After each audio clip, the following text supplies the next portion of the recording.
Accents tell us where someone's from, whether they're chatting about packing their car or giving you their recipe for tater tot hot dish. They're often a legacy of the cultures and languages that influence the people in that part of the world, and they usually develop over decades. Except for this one.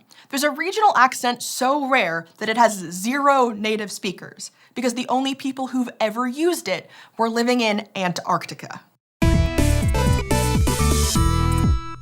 First, let's talk about what accents are and why we have them. Accents are the unique ways that a group of people pronounce their words. That sounds obvious, I know. Every language or region has its own inventory of linguistic sounds called phonemes. Humans are capable of making hundreds of phonemes, but there aren't any languages out there that come close to using all of them. We're born with the ability to notice the subtle differences between virtually all of the possible sounds, but over time, we lose the ability to distinguish between them if they don't exist in the languages that we're learning. For instance, in English, we use R and L sounds differently, so English speakers need to be able to hear the difference between R and L. But those sounds don't show up in Japanese, so someone who was raised primarily speaking Japanese might not hear the difference quite as well, or be able to reproduce both noises separately. At least, not without some practice, like silly. Our brains pretty much figure out which sounds matter and which ones don't, and stop caring about the ones that we aren't going to need and chuck them out of our heads. It's a real, "Is this going to be on the test?" vibe. And here's why this matters for accents. When you learn to speak another language, you don't just have to learn new vocabulary. You have to learn those new phonemes too.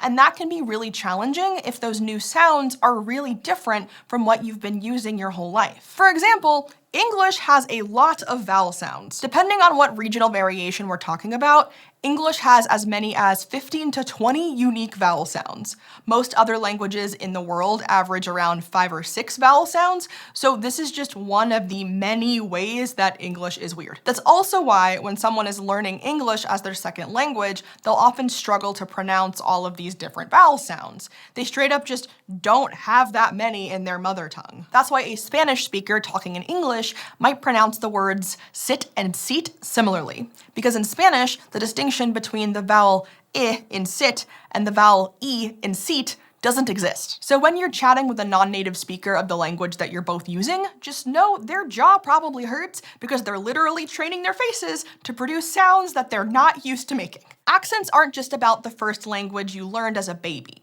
Your accent is also shaped by where you're from, your cultural connections, and even your socioeconomic background. So for instance, we know that there are a whole bunch of regional accents across the US.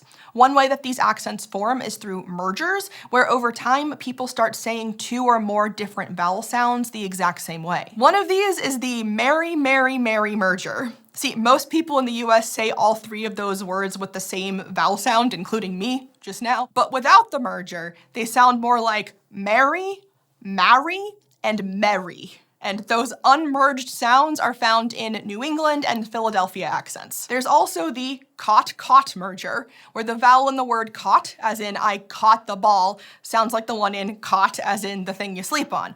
I also say those the same, but without the merger, it's more like caught and cot. And over time, if you have enough people all in one place that start to mimic each other's pronunciations, those sound shifts can add up to a uniquely identifiable accent. As it turns out, our brains even react differently to different accents. A study from 2014 looked at people's brain activity where they were listening to several spoken passages. The researchers found that people had increased brain activity in regions linked to emotion and salience while listening to their own accent, meaning that their brains treated it as more emotionally and socially relevant, while hearing the other group's accent reduced activity in the same areas. So now that we've said all that, what's the deal with this Antarctic accent? I'll tell you, but first, we've got to pay the bills, so here's a quick ad break. Since you watch SciShow, you probably love engaging with new ideas and learning outside of a classroom. And that's what makes Brilliant so great too. Brilliant helps you excel in math and coding, even teaching you how to think in code. You'll write basic programs, add nested loops, and learn to prevent errors. And that's just the beginning. This brilliant course will set you on your way to applications in app development.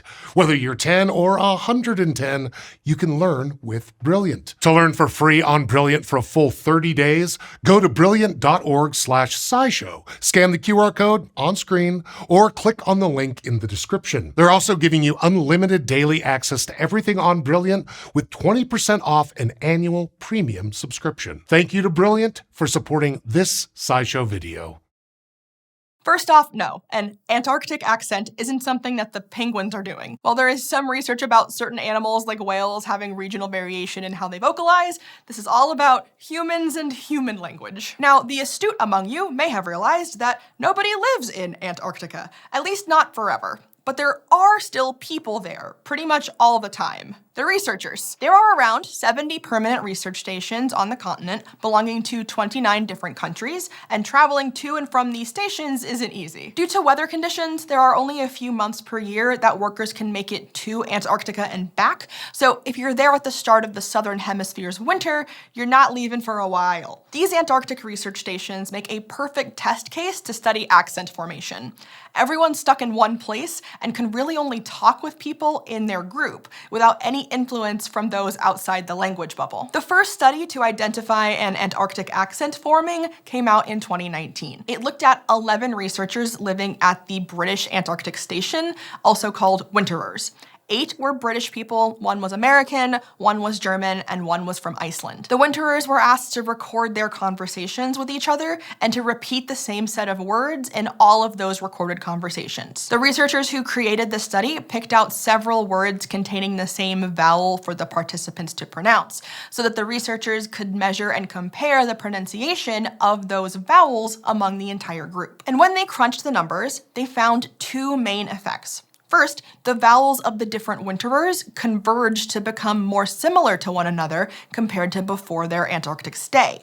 Meaning they initially pronounced their vowels differently from one another, but then their pronunciation started shifting and sounding more similar. The reason for that effect is that when we speak to one another, we do a thing called accommodation, where we change our speech to be as clear as possible to the person we are talking to. Often, that means we shift our pronunciations to be more similar to the pronunciation of the person we are talking to, and they do the exact same thing back to us. This is probably why when I go visit my parents back in Florida, I get like a little bit of a southern accent. So over time, the winterers were all copying each other's vowel sounds so much that they started merging together, like with those other vowel mergers we talked about. The second effect they found was that one of the vowels, O, like in the words flow, so, code, started fronting, meaning it was pronounced closer to the front of the mouth. So instead of O, it's more like O.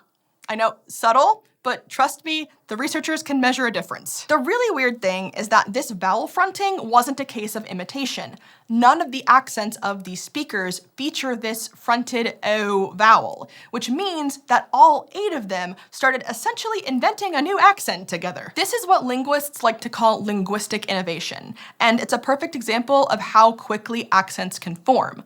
Our brains are tuned to hear the smallest differences in how the person in front of us sounds, in ways that we're not even aware of. And the weirdest part is that the researchers don't know why these winterers did this. There's not really a precedent for something like this happening, so they don't know why the whole group would start doing this. These 8 winterers went their separate ways after the research season was done, so there's not really much more we can say about this Antarctic accent. But with every season, there's another chance that more speakers might start to formulate their own Antarctic accents. This could even mean that if there's ever human settlements on Mars or the moon, people living there will all have their own accent way faster than you might have thought. And whatever vowels you use to say it, that sounds pretty cool to me.